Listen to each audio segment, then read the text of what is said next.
नमस्कार. चहासोबत इराणी बनमस्का सगळ्यांनाच आवडतो. आज आपण बनवूया गव्हाच्या पिठाचा बनमस्का. आणि गव्हाच्या पिठाचा असला तरी मैद्यापेक्षा या पावाची चव खूप छान लागते. गव्हाच्या पिठाचा आहे त्यामुळे हेल्दी तर आहेच. स्वागत आहे तुम्हा सर्वांचं संगीताच्या मुतपाकखान्यामध्ये. सगळ्यात आधी आपल्याला लागेल फर्मेंट केलेले येस्ट. मी अर्धा कप गरम पाणी घेतलं आहे. कोमटपेक्षा थोडं जास्त गरम म्हणजे बोट पाण्यात बुडवल्यावर बोट भाजणार नाही इतपत गरम पाणी घ्यायचं. यामध्ये 2 चमचे साखर आणि 2 चमचे ऍक्टिव्ह किंवा इन्स्टंट यीस्ट घालून मिक्स करून घ्यायचं. इन्स्टंट यीस्ट डायरेक्ट मैद्यामध्ये किंवा पिठामध्ये घालून पीठ भिजवलं तरी सुद्धा चालतं. मी ऍक्टिव्ह असेल किंवा इन्स्टंट यीस्ट असेल तरी आधी फर्मेंट करून घेते. म्हणजे यीस्ट बरोबर आहे की नाही याचं टेस्टिंग परफेक्ट होतं. यीस्ट आणि साखर विरघळून घ्यायची आणि 10 मिनिटांसाठी हे फर्मेंट होण्यासाठी झाकून ठेवायचं. यीस्ट फर्मेंट झालं नाही तर पाव बनवायला वापरायचं नाही, कारण त्याने पाव फुलत नाही. 10 मिनिट झालेत. यीस्ट बघा छान फुलून आलंय. पाव किंवा ब्रेड बनवण्यासाठी यीस्ट असं फुलून येणं खूप गरजेचं आहे. मी तुम्हाला सांगायला विसरले, तुम्ही पाण्याऐवजी दुधामध्ये सुद्धा यीस्ट फर्मेंट करू शकता किंवा अर्ध दूध आणि अर्ध पाणी घालून यीस्ट फर्मेंट करू शकता. मी पीठ भिजवताना मिल्क पावडर घालणार आहे, त्यामुळे मी यीस्ट पाण्यामध्येच फर्मेंट केलंय. दुधामध्ये यीस्ट घालणार असाल तर दूधही पाण्यासारखं कोमट करून घ्यायचं.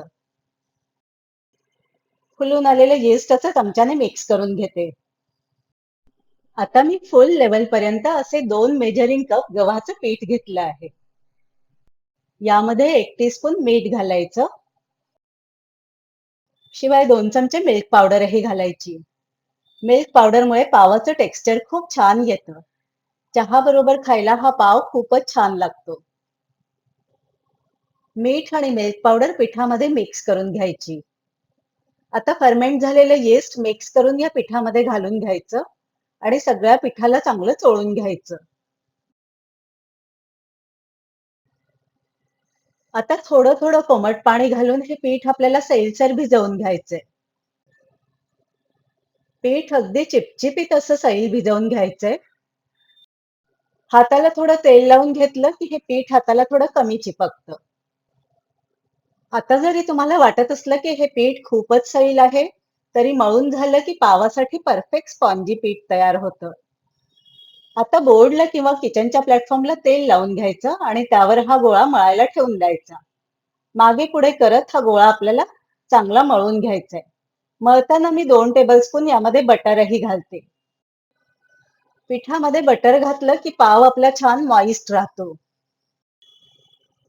पीठ असं हाताने सारखं पुढे घेऊन मागे करून 10 ते 15 मिनिटांसाठी याला चांगलं मळून घ्यायचंय. सुरुवातीला पीठ बोर्डला चिपकेल, पण जसं जसं ते मळून होईल तसं तसं त्याचा चिपकेपणा कमी होईल. हे गव्हाचं पीठ आहे त्यामुळे थोडं जास्त चिपकतं. तुम्ही बघू शकताय पीठ आता चांगलं लवचिक व्हायला सुरुवात झाली आहे. अजून थोड्या वेळासाठी हे पीठ आपल्याला मळून घ्यायचंय. म्हणजे पीठ जसं जसं मऊ होतं तसं तसं त्याचा गोळा व्हायला सोपं जातं. पिठाचा असा गोळा बनवून तयार झालाय. हा गोळा आता एका बाउलमध्ये तेल लावून त्यामध्ये 1 ते 2 तासासाठी ठेवून द्यायचा.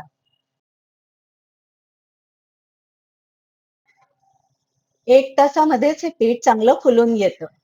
पण जर तुम्हाला तासाभरामध्ये पाव बनवायला जमलं नाही, तर जास्त वेळ पण हे पीठ राहिलं आणि फर्मेंट झालं तरी सुद्धा चालतं. क्लिंग फिल्मच्या मदतीने बाउलचं तोंड बंद करून घ्यायचं. तुमच्याकडे जर क्लिंग फिल्म नसेल तर साधंच झाकण ठेवून दिलं तरीही चालतं. फक्त आत हवा जाणार नाही असं झाकण ठेवायचं. तासाभरानंतर तुम्ही हे पीठ बघू शकता. पिठाला अगदी वरपर्यंत जाळी आलेली दिसते. आता मी ट्रेला तेल लावून ग्रीस करून घेते. फुगून आलेल्या पिठाला हाताने असं पंच करून दाबून घ्यायचं आणि हलक्या हाताने याचा गोळा बनवून घ्यायचा. आता या पिठाचे मी 8-9 गोळे बनवून घेते आहे. 8 गोळे झालेत या पिठाचे. मी ब्रेड बनवताना ऍडजस्ट करून 9 पाव बनवून घेईन. कारण माझ्या ब्रेडच्या ट्रेमध्ये 9 पाव मावतात. आता एक गोळा घेऊन तो असा वरून खालच्या बाजूने किंवा खालून वरच्या बाजूने पीठ फिरवत फिरवत एका जागी टक करून घ्यायचा आणि ग्रीस केलेल्या ट्रेमध्ये हा ठेवून द्यायचा. असाच दुसराही गोळा बनवून घ्यायचा आणि ट्रेमध्ये ठेवताना दोन गोळ्यांमध्ये असं भरपूर अंतर ठेवायचं, कारण पाव दुपटीपेक्षा जास्त फुलतात. सगळे पाव मी आता बनवून घेते. सगळे गोळे बनवून तयार झालेत. आता मी एका किचन टॉवेलने यांना झाकून ठेवते. अर्ध्या तासासाठी तरी आपल्याला हे पावाचे गोळे झाकून ठेवायचे आहेत. अर्धा तास झालाय. तुम्ही बघू शकताय, आपण जी दोन गोळ्यांमध्ये गॅप ठेवली होती ती आता भरून आली आहे. पाव आपले जवळजवळ दुपटीने फुललेत. मी हे पाव ओव्हन मध्ये करणार आहे, तर ओव्हन 200 डिग्री सेल्सिअसला प्रीहीट करून घेतलंय. सगळ्या पावांना बटर लावून घेऊया. त्याने पावाचा रंग खूप छान येतो. तुम्ही बटरऐवजी दुधामध्ये 2 चमचे साखर घालून किंवा मध घालून तेही लावून घेऊ शकता. त्यानेही पावाचा रंग छान येतो. एका पावाला थोडं माझं बोट टच झालं होतं, त्यामुळे पीठ थोडं आतमध्ये गेलंय. बेक होताना हे पीठ वर फुगून येईल. ओव्हन प्रीहीट झालंय. आता 25 मिनिटांसाठी मी 200 डिग्री सेल्सिअसवर हे पाव बेक करून घेणार आहे. 25 मिनिटांनी पावाला रंग आला नाही, तर थोडं अजून तुम्ही टाइम वाढवू शकता. तुमच्या ओव्हनचं टाइमचं सेटिंग बघून तुम्ही टाइम थोडा कमी जास्त करून घ्या. कढईमध्ये जर तुम्हाला पाव बेक करायचे असतील, तर कढईमध्ये मीठ घाला. 10 मिनिटांसाठी हाय फ्लेम वरती कढई गरम करून घ्या. मिठावर एक वाटी किंवा रिंग ठेवून त्यावरती पावाचा मोल्ड ठेवून द्यायचा आणि वरून झाकण ठेवून 35 ते 40 मिनिटांसाठी मध्यम आचेवरती हे पाव बेक करून घ्यायचे. 25 मिनिट झालेत, पाव चेक करून घेऊया.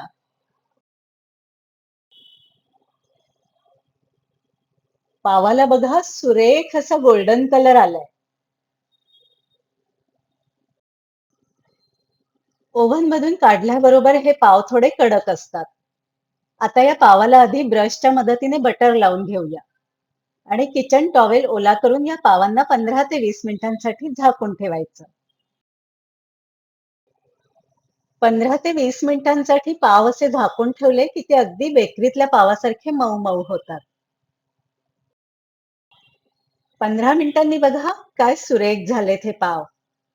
पावाला कितीही दाबलं तरी तो फुलून येतोय.